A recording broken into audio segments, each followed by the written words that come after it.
നമസ്കാരം. 8 വർഷത്തിലേറെ നീണ്ട നിയമ പോരാട്ടങ്ങൾക്കൊടുവിൽ നടിയെ ആക്രമിച്ച കേസിന്റെ നിർണായക വിധി പുറത്തുവന്നിരിക്കുകയാണ്. കേസിലെ ഒന്നാം പ്രതിയായ പൾസർ സുനി അടക്കമുള്ള 6 പ്രതികൾ കുറ്റക്കാരാണെന്ന് കോടതി കണ്ടെത്തി. അതുപോലെ കേസിലെ 8ാം പ്രതിയായ നടൻ ദിലീപിനെ വെറുതെ വിട്ടിരിക്കുകയാണ്. എറണാകുളം പ്രിൻസിപ്പൽ സെഷൻസ് കോടതിയിലാണ് ദിലീപിനെ വെറുതെ വിട്ടുകൊണ്ടുള്ള വിധി പ്രസ്താവിച്ചത്. കൃത്യത്തിൽ നേരിട്ട് പങ്കെടുത്ത പൾസർ സുനി അടക്കം 6 പ്രതികൾക്കെതിരെ കൂട്ടബലാത്സംഗം, തട്ടിക്കൊണ്ടുപോകൽ, ഗൂഢാലോചന എന്നീ കുറ്റങ്ങളാണ് പ്രധാനമായും ചുമത്തിയിരിക്കുന്നത്. ഇവയെല്ലാം തെളിഞ്ഞു. കൃത്യത്തിൽ നേരിട്ട് പങ്കെടുത്തില്ലെങ്കിലും സംഭവത്തിന്റെ മുഖ്യ ആസൂത്രകൻ എന്ന് പ്രോസിക്യൂഷൻ ആരോപിക്കുന്ന 8ാം പ്രതിയായ ദിലീപിനെതിരെയും ബലാത്സംഗം കുറ്റം ചുമത്തിയിരുന്നു. എറണാകുളം പ്രിൻസിപ്പൽ സെഷൻസ് കോടതി ജഡ്ജി ഹണി എം വർഗീസാണ് 6 വർഷം നീണ്ട വിചാരണ പൂർത്തിയാക്കി കേസിൽ വിധി പറഞ്ഞിരിക്കുന്നത്. കൃത്യത്തിൽ നേരിട്ട് പങ്കെടുത്ത 6 പ്രതികളടക്കം 10 പേരാണ് വിചാരണ നേരിട്ടത്. ആക്രമിക്കപ്പെട്ട നടിയോടുള്ള വ്യക്തിവിരോധത്തെ തുടർന്ന് ബലാത്സംഗത്തിന് കൊട്ടേഷൻ കൊടുത്തു എന്നാണ് ദിലീപിന് എതിരായിട്ടുള്ള കേസ്. കേസിലെ 6 പ്രതികളും കുറ്റക്കാർ തന്നെയെന്ന് ആദ്യമേ തന്നെ കോടതി വിധി പുറത്തു വന്നിരുന്നു.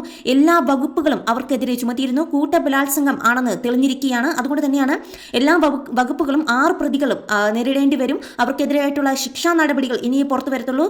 7ാം പ്രതിയെയും 8ാം പ്രതിയായ ദിലീപിനെയുമാണ് ആദ്യമേ തന്നെ വെറുതെ വിട്ടിരിക്കുന്നത്. കേസിലെ വളരെ നിർണായകമായ ഒരു വിധി തന്നെയായിരുന്നു. രാജ്യം ഉറ്റുനോക്കിയ ഒരു വിധിയാണ് ഇപ്പോൾ വന്നിരിക്കുന്നത്. കേസിലെ വിചാരണയ്ക്കിടെ 28 സാക്ഷികളാണ് കേസിൽ കൂറുമാറിയത്. ഇതൊരു വളരെ ഞെട്ടിക്കുന്ന ഒരു വിധി തന്നെയാണ്. അതിജീവിതയ്ക്ക് നീതി കിട്ടിയോ ഇല്ലയോ എന്ന് നമുക്ക് പറയപ്പെടാനാകില്ല. കാരണം കിട്ടിയില്ല എന്ന് തന്നെ വേണമെങ്കിൽ പറയാം. കാരണം അതിശക്തമായിട്ടുള്ള ഒരു ഗൂഢാലോചന തന്നെയായിരുന്നു ഈ കേസിൽ നടന്നിരുന്നത്. എന്നാൽ 8 വർഷത്തെ നീണ്ട പോരാട്ടത്തിനൊടുവിലാണ് ഇപ്പോൾ ഈ വിധി വന്നിരിക്കുന്നത്. എന്തായാലും കേരളം കാത്തിരുന്ന ഒരു വിധി തന്നെയായിരുന്നു ഇത്. നടൻ ദിലീപ് അടക്കം 10 പ്രതികളാണ് ഉള്ളത്. ആക്രമിക്കപ്പെട്ട നടിയോടുള്ള വിരോധത്താൽ ബലാത്സംഗത്തിന് കൊട്ടേഷൻ നൽകി എന്നാണ് ദിലീപിന് എതിരായിട്ടുള്ള കേസ്. കേസിൽ 8ാം പ്രതിയാണ് ദിലീപ്. ആക്രമിച്ച് ചെയ്ത ദൃശ്യങ്ങൾ പകർത്തിയ പൾസർ സുനിയാണ് 1ാം പ്രതി. ബലാത്സംഗത്തിന് ആദ്യമായി കൊട്ടേഷൻ നൽകിയ ഒരു കേസാണിത്. എന്നാൽ ഇത് കെട്ടുകഥയാണെന്നും പ്രോസിക്യൂഷൻ കെട്ടിച്ചമച്ച തെളിവുകളാണ് കോടതിയിൽ എത്തിയത് എന്നുമൊക്കെയാണ് ദിലീപിന്റെ വാദം. പ്രതികൾക്കെതിരെ പീഡന ശ്രമം, തട്ടിക്കൊണ്ടുപോകൽ, ഗൂഢാലോചന, ഭീഷണിപ്പെടുത്തൽ, ബലപ്രയോഗത്തിലൂടെ അപകീർത്തികരമായ ദൃശ്യങ്ങൾ പകർത്തൽ തുടങ്ങിയ കുറ്റങ്ങളാണ് ചുമത്തിയിട്ടുള്ളത്. 2017 ഫെബ്രുവരി 17-നാണ് കേസിനാസ്പദമായ സംഭവം. തൃശൂരിൽ നിന്നും കൊച്ചിയിലേക്ക് പോവുകയായിരുന്ന നടിയെ അങ്കമാലി അത്താണിക്ക് സമീപം കാർ തടഞ്ഞു ആക്രമിക്കുകയും വീഡിയോ പകർത്തുകയും ചെയ്തു. Pulsar Suni, Martin Antony, B Manikandan, V Vijesh, H Saleem, Vadival Saleem, Pradeep, Charlie Thomas, നടൻ ദിലീപ്, സനൽകുമാർ എന്ന മേസ്ത്രി സനിൽ, അതുപോലെ ശരത് ജി നായർ എന്നിവരാണ് കേസിലെ പ്രതികൾ. ദിലീപ് അടക്കം കേസിലെ 10 പ്രതികളും കോടതിയിൽ ഹാജരായി. വിധി പറയുന്നതിന്റെ ഭാഗമായി കോടതിയിൽ വൻ പോലീസ് സുരക്ഷ ആയിരുന്നു.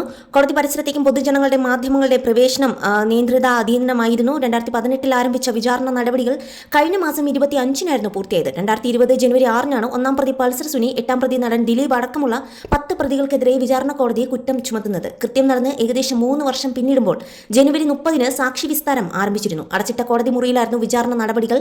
261 സാക്ഷികളെയാണ് വിസ്തരിച്ചത്. ഇതിന് മാത്രം 438 ദിവസമെടുത്തു.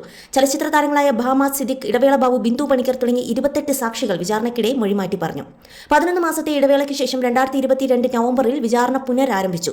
ഇതിനിടെ വിചാരണ കോടതിയുടെ നടപടികളിൽ പ്രതിഷേധിച്ച് 2 സ്പെഷ്യൽ പബ്ലിക് പ്രോസിക്യൂട്ടർമാരും രാജിവെച്ചിരുന്നു. അതിജീവിതയുടെ അപേക്ഷ പരിഗണിച്ച് അഡ്വക്കേറ്റ് വി അജകുമാറാണ് 3ാമത്തെ സ്പെഷ്യൽ പബ്ലിക് പ്രോസിക്യൂട്ടറായി ചുമതലയേറ്റത്. സാക്ഷി വിസ്താരം അനന്തമായി നീണ്ടതോടെ വിചാരണ കോടതിയുടെ അപേക്ഷ പരിഗണിച്ച് സുപ്രീം കോടതി പലതവണ കാലാവധി നീട്ടി നൽകി. ക്രോസ് വിസ്താരത്തിന് ഏറ്റവും സമയമെടുത്തത് ദിലീപിന്റെ അഭിഭാഷകരായിരുന്നു. കേസിലെ അന്വേഷണ ഉദ്യോഗസ്ഥനായ ബൈജു പാലോസിനെ 110 ദിവസത്തോളമാണ് വിസ്തരിച്ചത്. ഇതിൽ 87 ദിവസവും എടുത്തത് ദിലീപിന്റെ അഭിഭാഷകനാണ്. കേസിൽ ആദ്യ കുറ്റപത്രം സമർപ്പിക്കുമ്പോൾ ദിലീപ് പ്രതിയായിരുന്നില്ല. 6 മാസത്തിനു ശേഷം അനുബന്ധ കുറ്റപത്രം നൽകിയാണ് ദിലീപിനെ 8ാം പ്രതിയാക്കുന്നത്. കേസിലെ പ്രതികൾ ബ്ലാക്ക്മെയിൽ ചെയ്യുന്നു എന്ന ദിലീപിന്റെ പരാതി തന്നെ അന്വേഷണത്തിന്റെ ഗതി മാറ്റി. ദിലീപിന്റേതായിരുന്നു കൊട്ടേഷൻ എന്ന് വ്യക്തമാക്കുന്ന കത്ത് 1ാം പ്രതി പൾസർ സുനി സഹതടവുകാരനെ കൊണ്ട് എഴുതിച്ചിരുന്നു.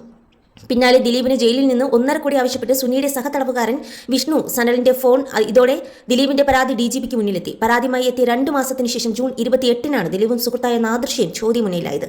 ജൂലൈ 10-ന് അറസ്റ്റിലായ ദിലീപ് 85 ദിവസത്തിനു ശേഷമാണ് ജയിൽ മോചിതനായത്.